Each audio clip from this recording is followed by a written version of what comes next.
She got in the wrong You car. are mine. On New Year's Eve, Alpha King locked the doors and said, "You're not leaving." Zara Mitchell didn't believe in fate. She believed in schedules, self-reliance, and never waiting on anyone to save her. Yet tonight, she was frozen in the back seat of a stranger's SUV. Her heels soaked with slush, her coat clinging to her skin, her pulse hammering in her throat. The man behind the wheel hadn't spoken in minutes. He just drove, eyes silver, jaw tight, hands gripping the steering wheel like he was holding back a storm. She didn't even know his name. Just that when she'd tried to leave, he'd locked the doors. It wasn't supposed to be like this. Zara had plans, goals, a carefully curated life where feelings were checked at the door and risk was never invited in, but one wrong car, one wrong night. One man with a voice like thunder and eyes that didn't belong to anything human, and her whole world cracked wide open. Now she was trapped between what she thought she wanted and the terrifying truth of what she was, and the Alpha King beside her. He wasn't letting her go. Not tonight, not ever. The heat hadn't even left her body when the cold truth set in. This wasn't her rideshare. Zara's fingers hovered over the door handle, her breath catching in her throat as the interior lights dimmed. The man in the driver's seat didn't glance at her.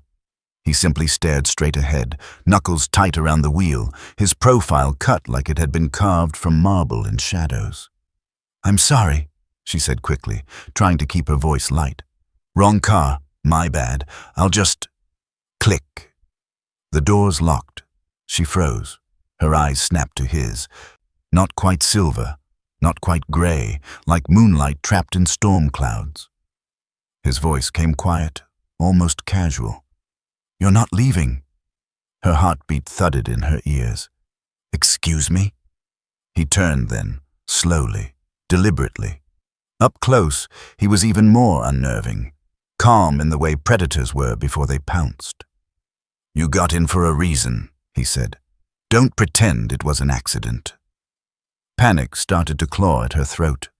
"Look, I don't know what kind of creep—" "Zara Mitchell," he interrupted, voice smooth, unhurried. The sound of her name in his mouth chilled her. "I didn't tell you my name," she said. He tilted his head slightly, like he was studying her. "No, you didn't." Her mouth went dry. Then something shifted, subtle but sharp, like pressure dropping before a storm. A sensation bloomed low in her spine and coiled up her ribcage. Not pain. Not quite fear. More like recognition. As if some part of her had been waiting to feel this and now couldn't unfeel it. "You're not supposed to be able to do this," he said more to himself than her, eyes narrowing. "It's dormant in your kind, buried, but it's waking up." Zara pressed back against the seat. "I don't know what the hell you're talking about." But she did. On some level she didn't want to name yet. She did. He looked at her for a long, impossible moment. Then he started the engine. "You're not getting out," he said again. "Not until I figure out why my instincts reacted to you, and not until you stop pretending you didn't feel it too." The car rolled into the street, smooth and silent. Zara stared out at the lights blurring past, breath fogging the glass. Something had gone wrong tonight. Not just her date. Not just the city. Something in her. And sitting next to the man with silver eyes and a voice like gravity, she knew one thing for certain. She hadn't gotten into the wrong car. She'd been pulled into it, and whatever waited ahead, there was no way back. Before we dive back in, tell me in the comments, where in the world are you watching from? The elevator doors slid open with a whisper, revealing a space that didn't look real. Glass walls, black marble floors, city lights pouring in like liquid gold. Zara stepped in hesitantly, her boots echoing too loudly in a room that felt like it belonged to a villain in a dream. Or a king. He walked ahead without a word, his coat sliding off his shoulders as if gravity had grown bored. She didn't follow. Not yet. "What is this place?" she asked, arms folded tight around herself, trying to armor up with posture. "My home," he said simply, not turning around. She let out a dry laugh. "Of course it is." He finally faced her, eyes unreadable. "You're safe here." "Safe? You locked me in a car and brought me to your high-rise bat cave. I'm supposed to feel safe?" He took a step toward her. She didn't flinch, but she wanted to. "I didn't force you," he said, low and quiet. "You stayed." "Because I panicked," her voice cracked. "Because something about you felt familiar," he finished, voice almost gentle now, like gravity. She blinked. "No," she snapped. "Don't do that. Don't spin whatever this is into some fate-destiny bonding nonsense. I'm not a story. I'm a person, and I want to leave." "You felt it," he said again, softer this time. "I know you did." "I felt fear," she shot back. "I felt trapped." But it wasn't the whole truth, and they both knew it.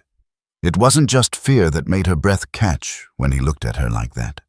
It wasn't just nerves that made the skin on the back of her neck buzz the second the elevator doors shut. "I don't do magic," she said, taking a step away. "I don't do fate or power or whatever this is." "You may not," he said, stepping closer again, "but it does you. It found you." She opened her mouth to argue, but something tugged deep in her chest, like a thread pulled taut. He stopped a breath away, and for a moment the whole city felt silent beneath them. "I don't know how it's possible," he murmured. "Your kind doesn't bond like this anymore. It's been centuries, but the moment you got in that car—" "Don't," she said, her voice shaking. But his eyes had turned strange again, glowing faintly under the skyline's reflection, like lightning caged in ice. "You're mine," he said softly, like it hurt to admit. "And I think I'm yours." Zara stepped back like he'd struck her. "No," she whispered. "You don't get to decide that." And then she turned and walked into the night-colored guest room, slamming the door behind her. She didn't want to believe him, but something inside her already had. Zara woke to silence too still to be natural. City life always buzzed, even in the early hours, but here, the quiet pressed against her like thick velvet. She sat up slowly, still wearing last night's clothes, and for a moment thought she'd dreamed it all. The wrong car, the man with eyes like steel storms, the locked doors. Then she stepped out of the guest room and saw him. Dominic stood barefoot in the middle of the open-plan living room, speaking in a language she didn't recognize into a phone she couldn't see. His voice was low, fluid, dangerous. Whatever he was saying wasn't meant for her ears, but his eyes flicked to her the moment she entered, like he'd sensed her heartbeat shift. She crossed her arms. "Is now a good time to ask what the hell is going on?" He hung up without a word. "You're not human," she said flatly, pulse skittering beneath her skin. "No," he replied, as easily as if he were admitting the weather. "What are you?" He didn't move closer, just looked at her like she was the problem he hadn't planned for. "I'm an alpha, king of a bloodline older than this city, older than most nations." "Alpha? Like werewolves?" she asked, skeptical. His mouth quirked. "That's fiction. Children playing dress-up. We're not bound by moons or myth. We don't shift, we evolve." She blinked. "That's insane." "It's reality," he said. "You stepped into it." She paced, hands on her hips, trying to ground herself. "So what? You're some supernatural mob boss?" "There are factions, territories, treaties. Wars fought in silence while humans sleep, and I've kept peace in this city for over a decade, but something's changing." Her chest tightened. "And me? What? I'm your prophecy? Your weakness? Your breeding stock?" He moved faster than she could process. One moment he was across the room. The next he was in front of her, caging the panic in her chest with his stillness. "You are none of those things," he said. "You're unexpected. The bond shouldn't exist. Not like this. Not with a human. Then break it. I can't. A flicker of something passed through his eyes. Pain, maybe. Regret. There's a war coming, he said, quieter now. Rogue alphas are gathering. They think I've grown soft, that I've lost my edge. And then you arrived, glowing like a signal fire I didn't know I'd been waiting for. Zara's breath caught. Why me? I don't know, he admitted. But I think you're the variable they never planned for. She wanted to scream, to run, but the weight of his words, of everything unsaid, held her there. Not prisoner, not yet, but not free either. The first sign something was wrong came with the sound, not loud, but off, a whisper of movement in a place that had been dead silent for hours. Zara stilled, halfway between the glass coffee table and the kitchen, her hand wrapped around a mug she hadn't touched. She turned her head slowly. Then the glass shattered.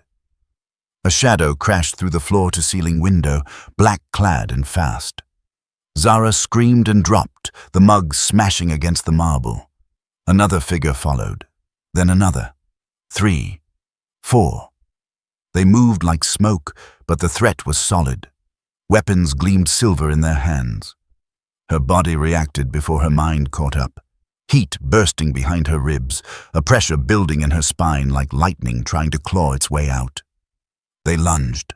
Zara threw up her hands, not to defend, just to do something, and the air cracked. A wave of force erupted from her, invisible but brutal. It hit the first two like a truck. They flew backward, slammed into the far wall hard enough to leave cracks. She stumbled back in shock, her breath caught somewhere between a scream and a sob. What did I just— A roar answered her. Not human. Dominic came out of nowhere, a blur of darkness and rage. His eyes weren't silver anymore. They were glowing, molten, alive. He didn't hesitate. He tore into the remaining rogues with the precision of someone who'd done this too many times. One man reached for Zara again. Dominic grabbed him by the throat and slammed him through a table. It was over in less than a minute. Zara stood frozen, chest heaving, surrounded by broken glass, broken bodies, and a silence that rang louder than any siren. The marble beneath her bare feet was scorched. She didn't remember heat, but the air around her shimmered like summer asphalt. Dominic turned to her, not bleeding, barely breathing hard, but his gaze. She gasped. She could feel it, not just his stare, his presence. Pushing against her thoughts, brushing her mind like fingers trailing down her spine. She staggered. What is this? He didn't answer immediately, just crossed to her, slowly, carefully, like approaching a wild creature. You tapped it, he said, voice low. Whatever's inside you, it answered. I didn't mean to, she whispered. I know. He reached out, hesitated, touched her wrist, and she felt it. Him, his heartbeat, his fury, his fear, not hers, his. Zara yanked her hand back like it burned. That's not normal. No, he said softly. That's the bond. Deepening. She backed away. Get out of my head. I'm not in it, he said. You're in mine. And deep down, past the fear she knew. Some part of her didn't want to leave. The dress felt like armor, midnight silk clinging to her body like it had been poured there, slit high enough to make her legs feel like weapons. Diamonds, real ones, glittered at her ears. Her hair was swept up, exposing her neck where the faint heat of the bond still pulsed beneath skin. Zara stared at herself in the mirror and barely recognized the woman looking back. You'll wear this, Dominic had said. Not a request. Now, riding the elevator up into the glittering heart of the Valin Tower, Zara understood.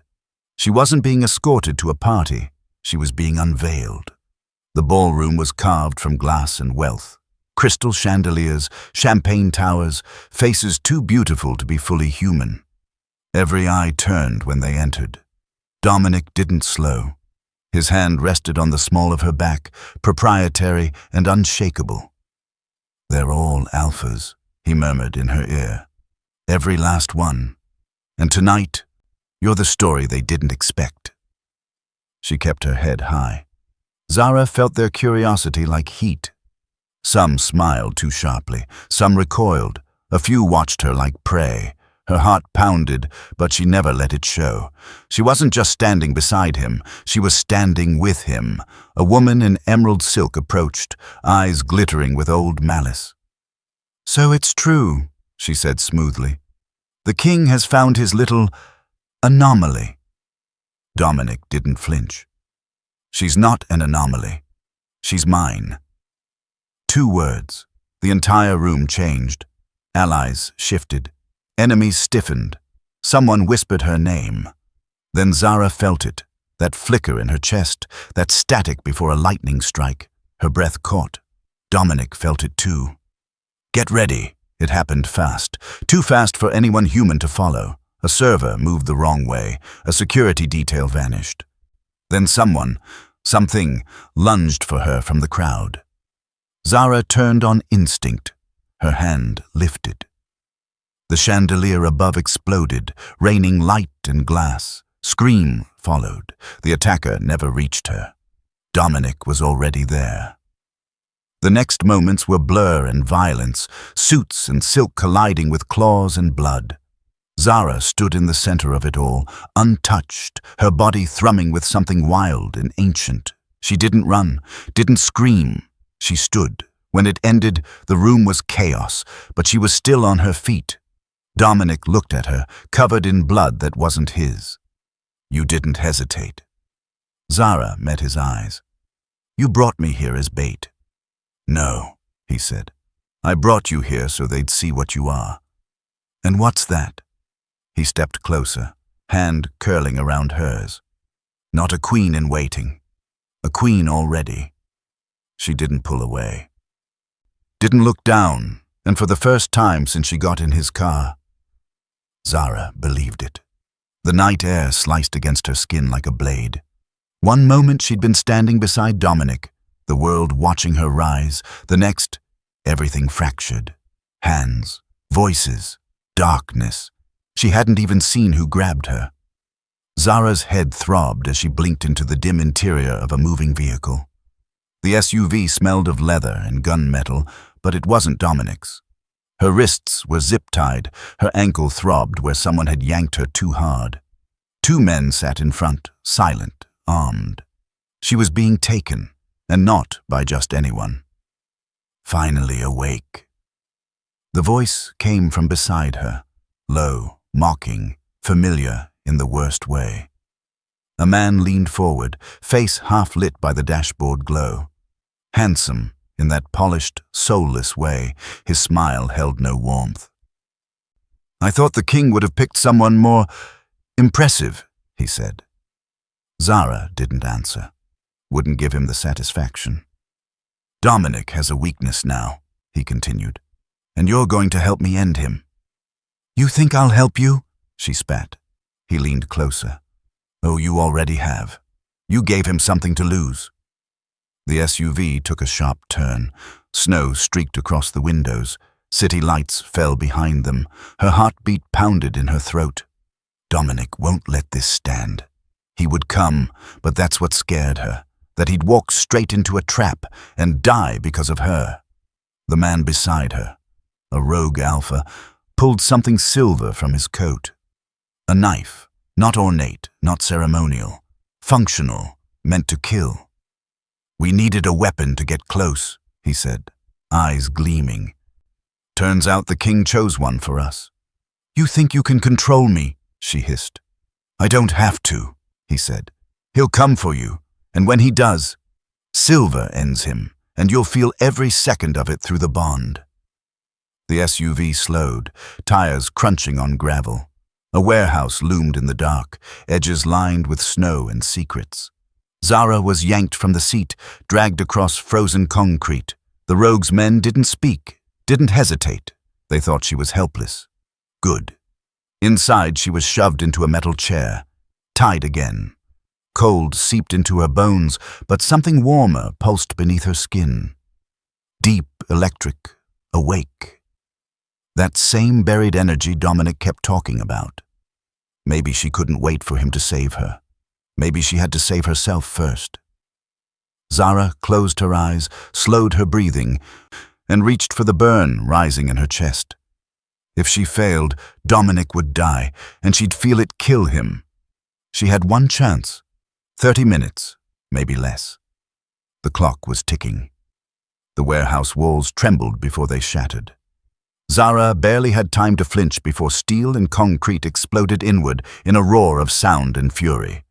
Dust choked the air. The rogue Alpha spun toward the breach, already shouting orders, but it was too late. Dominic came through the wreckage like a storm made flesh. Not a man, not anymore. His suit was torn, his hands blood-slicked, and his eyes were burning red.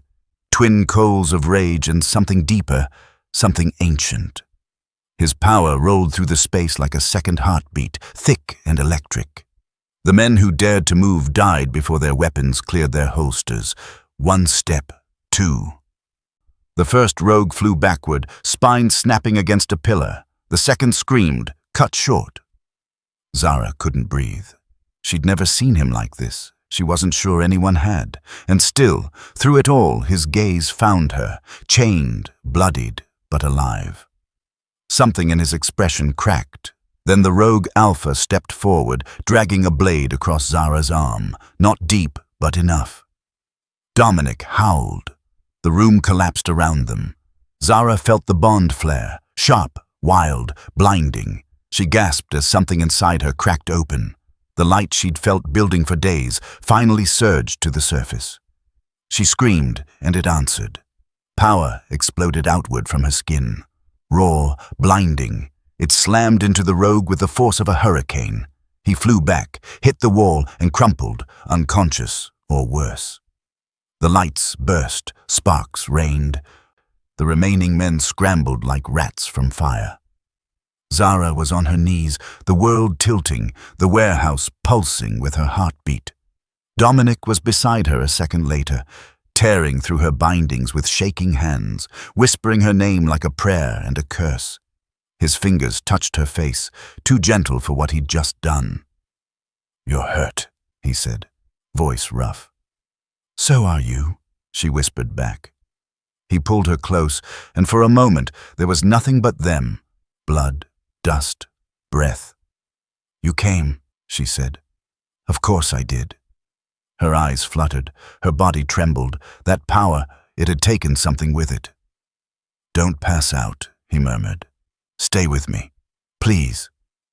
"I'm okay," she lied. He scooped her into his arms like she weighed nothing. "We're going home."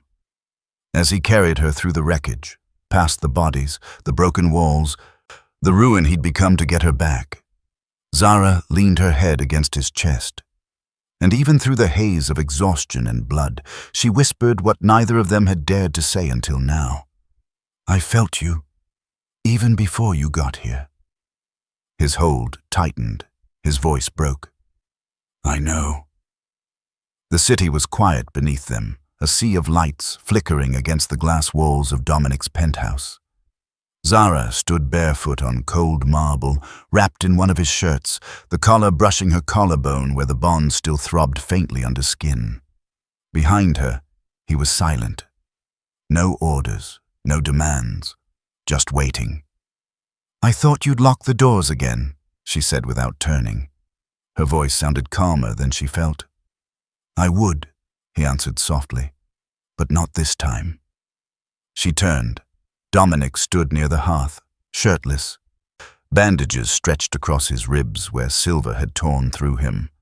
His eyes weren't glowing now, just quiet, human, almost.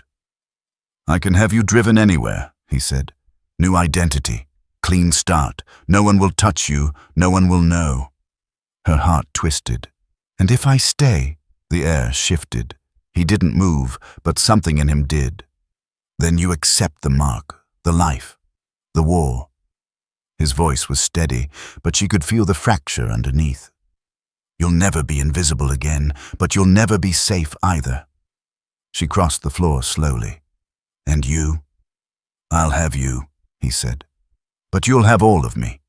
The power, the rage, the part that tears down cities when you're in danger, the part that kills without hesitation for you. That doesn't end. She was close enough to touch him now. And what do you want? She asked. His jaw clenched. I want to keep you, but I won't trap you, not again. Zara reached up, fingers brushing the edge of the bandage. His skin was warm, real, alive. She thought of the girl she'd been, standing on that frozen curb, waiting for a ride that never came. Small, forgettable. Now she stood before the most dangerous man in the city, and he was trembling at the thought of losing her. I should be terrified, she whispered. You should, he murmured back. But I'm not. His breath caught. I don't want a clean start, she said. I want this, the danger, the madness, the bond. Zara, mock me, she said, before I change my mind. He moved fast, but not rough, never rough. His hands on her waist, his lips at her throat, breath hot against skin that burned for him. When his teeth grazed her pulse, she didn't flinch. She leaned into it, into him. And when the mark took hold, when the fire slid through her blood and anchored her soul to his, she didn't scream. She smiled. Because this wasn't surrender. It was a choice. Hers. 3 months later, the city still pulsed beneath her, but it felt different now. Zara stood at the edge of the balcony, wind tugging at the silk of her gown, the weight of winter pressing soft against her skin. Chicago's lights glittered like stars scattered across glass, but none of them outshone the one truth humming beneath her skin. This was hers now, not just the view, not just the skyline, all of it. Behind her, she felt him before he touched her. Dominic's warmth slid in behind her like gravity, his hands resting on her waist, grounding her, claiming nothing and everything at once. They still don't know what to make of you, he murmured. I like it better that way, she said. His lips brushed the curve of her shoulder. My council fears you more than they fear me. They should. He laughed quietly, low and proud. It had taken weeks to recover, physically, politically, emotionally. The rogue factions had been burned out like rot, the old alliances redrawn in her name. Some had tried to challenge her place at his side. None had tried twice. She hadn't needed to raise her voice, just her hand. Because when she spoke, the bond answered. Power threaded through her veins now, ancient and awake, coiled just beneath the surface. She'd stopped apologizing for it, stopped doubting what she was. Zara wasn't a mistake in a car anymore. She was the queen of the Valin bloodline. And Dominic? Still fierce, still silent and terrifying to most. But with her, he softened. Just at the edges. He still led, still ruled, but now he shared the throne. You're thinking again, he said against her neck. She leaned back into him. Just remembering. Regrets? Not a single one. His arms tightened. The mark on her neck pulsed gently, answering the echo of his own, still warm, still bonded, still real. I spent so much of my life making myself small, she said, hoping not to be seen. Now, they see me. He turned her then, facing her fully. They kneel. Her lips curved, only because I let them stand back up. Dominic's gaze swept over her like a promise. God, I love you. She didn't need to say it back. He felt it, deep, steady, absolute. Inside, voices murmured behind guarded doors. Politics waited, so did power, but out here, under stars and cold wind, she had a moment to just be. Not hunted, not hidden, not surviving, ruling. When he offered his hand, she took it. No hesitation. They stepped back inside, together, and the city bowed.